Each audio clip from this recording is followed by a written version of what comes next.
What you don't understand is your sport is getting swallowed. It's getting swallowed by a greater, more efficient, more spectacular sport.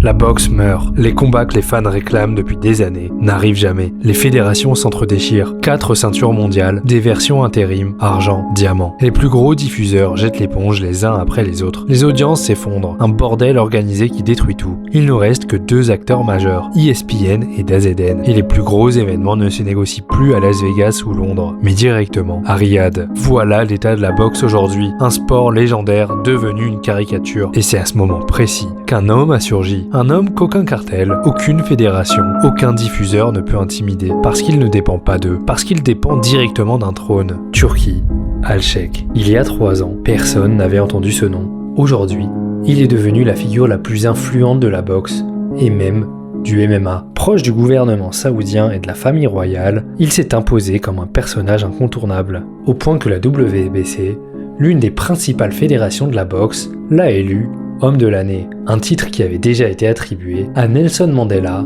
et au pape. Et surtout, il annonce une rupture, écraser les promoteurs historiques et changer la boxe telle qu'on la connaît. Le modèle visé, une seule organisation, une seule hiérarchie, une seule ceinture. Bref, l'UFC, mais appliqué à la boxe. Mais 3 questions demeurent. D'où vient son argent? Quelle est sa stratégie réelle? Et surtout, pourquoi si peu de médias osent enquêter sur lui?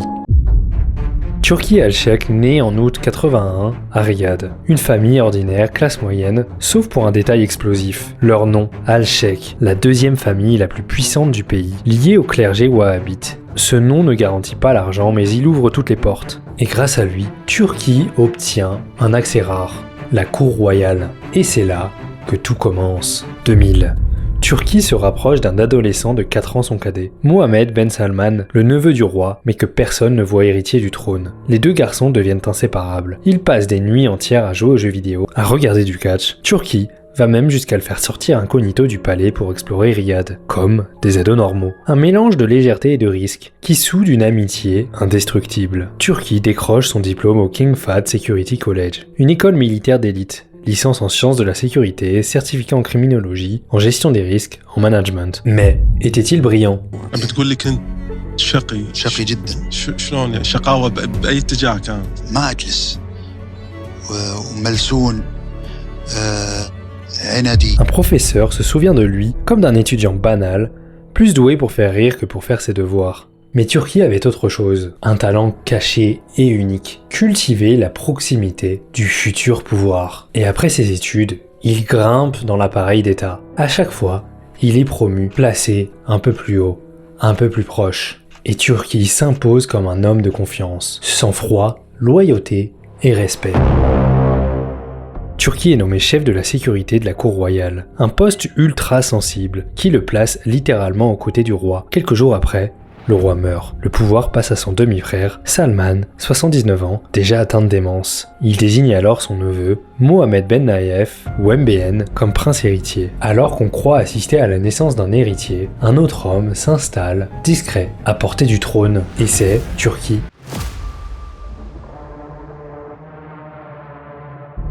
« 2017, l'Arabie Saoudite bascule. Le prince héritier Mohammed Ben Nayef est convoqué au palais. À son arrivée, on lui retire sa garde, on lui confisque son téléphone, il passe la nuit enfermé. Au matin, il cède sa place. Un coup de palais, un renversement silencieux. Et celui qui devient le nouvel héritier, c'est Mohammed Ben Salman, l'ami de Turki. Le même jeune homme qui passait ses nuits à jouer aux jeux vidéo avec Turki. Lors de la cérémonie, les caméras captent un détail troublant. Turki, placé juste derrière Mohammed Ben Nayef. Pas un figurant, pas un spectateur, l'homme dans l'ombre qui ajuste, orchestre, manipule, déjà metteur en scène du pouvoir. À partir de ce jour, son destin et celui du roi sont liés. Mais l'histoire ne s'arrête pas là. Mohammed Ben Salman hérite d'un royaume assis sur un volcan économique. Pendant des décennies, 90% des revenus du royaume provenaient d'un seul produit, le pétrole, l'or noir qui finançait tout. Les routes, les hôpitaux, l'armée, et même le train de vie extravagant de la famille royale. Mais en 2014, tout s'écroule. Les États-Unis inondent le marché avec leur pétrole de schiste, la demande mondiale ralentit. L'OPEP refuse de fermer les vannes. Résultat, les prix chutent de moitié en quelques mois. Et Riyad découvre à quel point son économie est fragile. Bah oui, tous les œufs dans le même panier. Si le pétrole s'effondre, c'est tout le royaume qui plonge avec lui. Et les conséquences sont immédiates. Déficit public record, projets publics gelés et réserves financières qui fondent. C'est dans ce contexte que naît Vision 2030. Le plan titanesque de Ben Salman. Un slogan simple, ne plus dépendre du pétrole. Mais derrière, 3 ambitions très concrètes. La première, diversifier les revenus, développer le tourisme, le divertissement, la tech, l'industrie. La deuxième, changer l'image du pays, rompre avec l'austérité religieuse, séduire les investisseurs étrangers. Et la troisième, fabriquer un nouveau soft power, attirer l'attention du monde, non plus grâce au pétrole, mais grâce au sport, à la culture et aux grands événements. Mais diversifier, ça veut dire quoi concrètement? En plus, le problème c'est que le royaume n'a aucune expérience en la matière. Alors, il regarde autour de lui. Le Qatar s'est offert le PSG et une Coupe du Monde, Dubaï est devenu un hub touristique et financier incontournable. Pendant ce temps, l'Arabie Saoudite, plus riche, plus peuplée, était restée en retrait, cloîtrée dans son austérité religieuse, prisonnière de son image de forteresse moyenâgeuse. Donc Vision 2030, c'est l'opportunité de rattraper ce retard. Et pour l'incarner, Mohammed Ben Salman a besoin d'un homme, pas un technocrate gris, quelqu'un qui comprend le spectacle, le divertissement, le choc médiatique, et sans surprise, cet homme, c'est Turki. Mais comment appliquer un plan aussi colossal qu'une révolution économique? Comment passer des slogans aux actes et donner un visage concret à Vision 2030?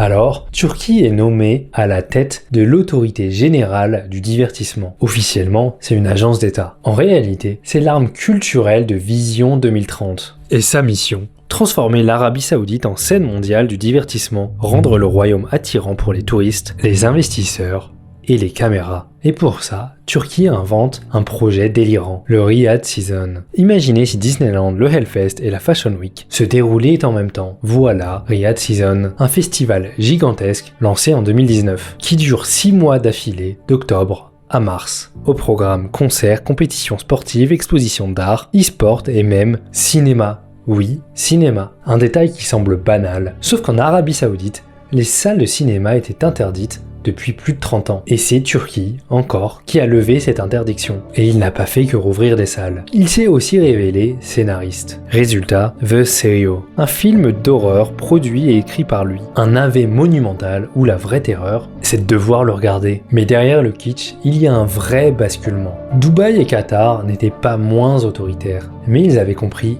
une chose, il fallait des gratte-ciel, des clubs de foot et des shows mondiaux pour exister. L'Arabie Saoudite, plus riche et plus peuplée, était restée coincée dans le désert. Avec Riyadh Season, Turquie signe le reboot culturel du royaume. Le pays s'ouvre, se réinvente, il se met en scène pour séduire la planète. Et pour Turquie, c'est un terrain de jeu. Il a désormais l'argent, l'autorité et surtout la confiance absolue de Mohammed Ben Salman.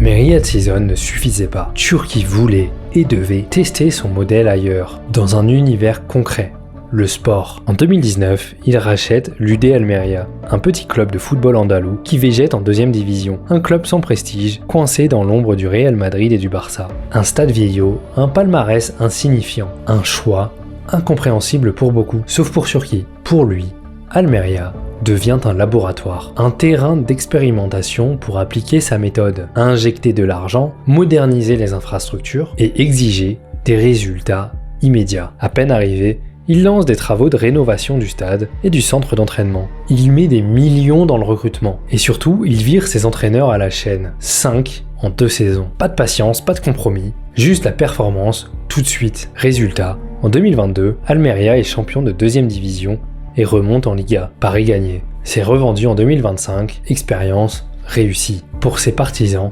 c'est la preuve que Turquie est capable de transformer n'importe quelle structure sportive laissée à l'abandon. Bah oui, avec beaucoup d'argent, du spectacle et une gestion brutale, il l'a fait passer du néant à l'élite. Et pour ses détracteurs, c'est pas une stratégie, c'est du court-termiste, une gestion instable, proche de la roulette. Mais peu importe, Turquie a prouvé qu'il pouvait prendre le contrôle d'un système, l'injecter de pétrole et le faire briller. Mais ce laboratoire espagnol n'était qu'un prélude. Ce qui avait commencé avec un club de province, Turquie allait bientôt l'appliquer à un sport mondial tout entier, la boxe.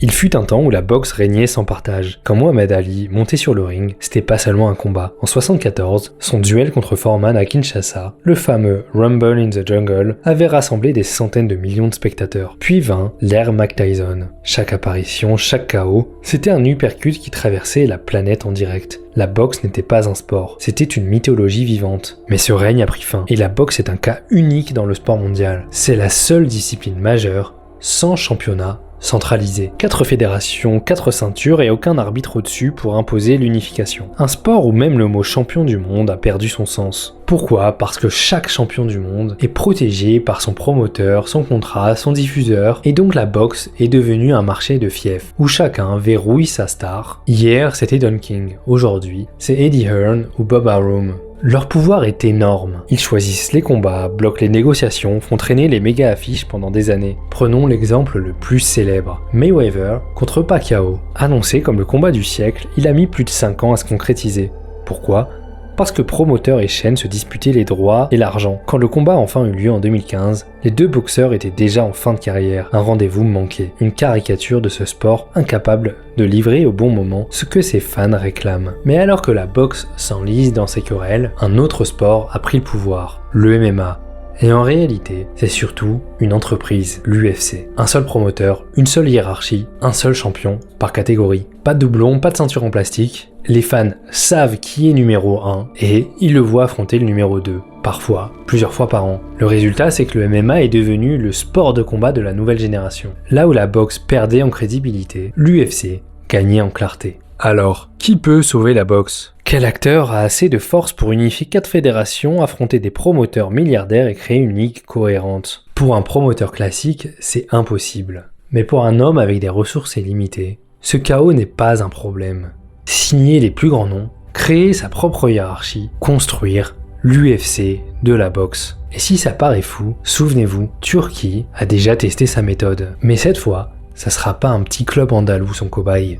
Ça sera la boxe. Mais derrière les lumières, les feux d'artifice et les ceintures dorées, il y a une autre histoire. Celle que les communiqués officiels n'évoquent jamais. Car Turki Al-Shir, c'est pas seulement le sauveur de la boxe ou l'architecte culturel du royaume, c'est aussi un homme entouré d'ombre. En 2018, le New York Times révèle l'existence d'une prison secrète, directement supervisée par Turquie. Des opposants politiques y auraient été enfermés. Accusations graves, jamais confirmées, jamais commentées par Riyad. Et aujourd'hui encore, silence radio. Un détail gênant, soigneusement effacé des portraits flatteurs. Car l'image que le régime préfère vendre, bah oui, c'est tout autre chose. C'est pas du tout celle d'un homme de fer, mais celle d'un poète. Chaque portrait insiste, Turki n'est pas seulement un ministre, c'est un poète, c'est un auteur, un homme sensible, cultivé qui écrit des vers, un créateur inspiré, répètent ses partisans. Mais pourquoi insister là-dessus ?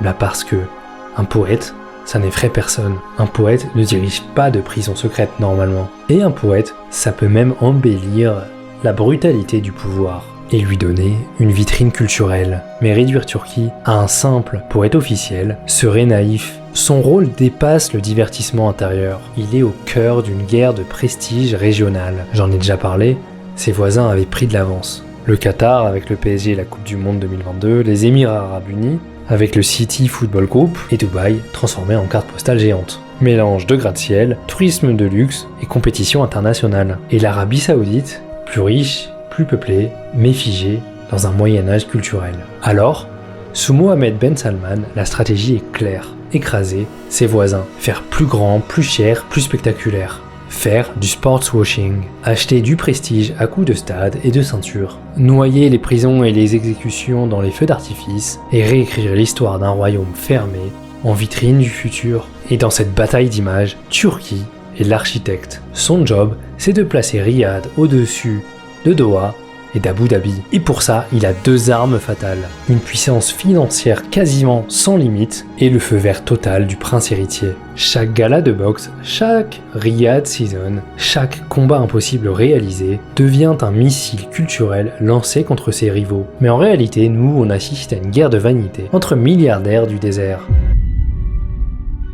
Mais cette réussite éclatante a aussi son revers. Derrière l'image officielle de Turquie, le sauveur de la boxe, il existe des zones grises. J'ai déjà parlé de la prison supervisée par Turquie, mais ces zones d'ombre dépassent cet individu. L'Arabie Saoudite reste accusée de violations massives des droits humains, répression des opposants, exécution publique, conditions des femmes encore limitées malgré des réformes médiatisées. En 2018, le journaliste Jamal Khashoggi est assassiné au consulat saoudien d'Istanbul. Un meurtre planifié qui a choqué le monde entier et continue de coller à la réputation de Mohammed Ben Salman. Et le pouvoir s'est consolidé par la force. En 2017, des dizaines de princes et de grands patrons sont arrêtés et détenus au Ritz-Carlton de Riyad. Officiellement pour corruption, mais pour beaucoup d'observateurs, il s'agissait d'une purge politique destinée à éliminer les rivaux. Et c'est ce même système qui aujourd'hui finance la boxe, le MMA, le golf et le football. Alors quand les plus grands combats se déplacent à Riyad, les critiques fusent. Est-ce encore du sport ou une gigantesque opération de communication d'État achetée à coups de pétrodollars? Même chez les fans, le malaise est là. Certains se réjouissent de voir revivre une discipline en crise. Et puis il y a surtout le silence. Les diffuseurs, les promoteurs, les athlètes, tous profitent. Parce qu'au fond, l'argent saoudien a déjà imposé sa loi. Et il faut le rappeler, Turquie n'agit pas seul. Derrière lui, il y a le fonds public d'investissement saoudien qui pèse plus de 700 milliards de dollars. Et après Almeria, après Riyad Season, Turquie passe à la vitesse supérieure. Cette fois, ce n'est plus un club de foot ou un festival. En 2024, il rachète The Ring, surnommé la Bible de la boxe. Fondé en 1922, ce magazine a façonné la légende du noblard. En s'en emparant, il s'offre une partie de l'histoire. C'est aussi ce magazine qui remet la Ring Belt, considérée par beaucoup comme la ceinture la plus légitime du sport. Officiellement, l'éditorial reste indépendant. Mais bon, qui peut croire que l'homme qui paye n'a pas son mot à dire? Et tout ça, c'est qu'un début. En 2025, Turquie signe un accord avec TKO, la société qui regroupe désormais l'UFC et la WWE. Donc, on a deux mastodontes. L'UFC, qui a transformé le MMA en un produit hyper performant et global, et la WWE, qui a fait du catch une machine de divertissement. Avec TKO, Turquie lance une nouvelle ligue mondiale de boxe. Jamais une organisation n'avait démarré avec autant de puissance financière et institutionnelle. Mais tout va trop vite, tout semble trop parfait. Alors, est-ce que la boxe est vraiment en train de renaître ? Ou n'est-ce qu'un mirage financé par le pétrole? Sommes-nous face à une renaissance de la boxe ou à une illusion payée par les pétrodollars? Et si Vision 2030 échoue? Si les revenus chutent encore? Si le système vacille? Que deviendra cette ligue? Que deviendront ces investissements colossaux? Turki Al-Shir est-il vraiment le visionnaire qui sauvera le noblard? Ou seulement le visage culturel d'une stratégie d'État décidée au sommet du palais? Ce qui est sûr, c'est que jamais un seul homme n'a eu autant d'influence sur les sports de combat en si peu de temps. Turquie restera celui qui a changé l'équilibre entre la boxe, le MMA et l'industrie mondiale du spectacle.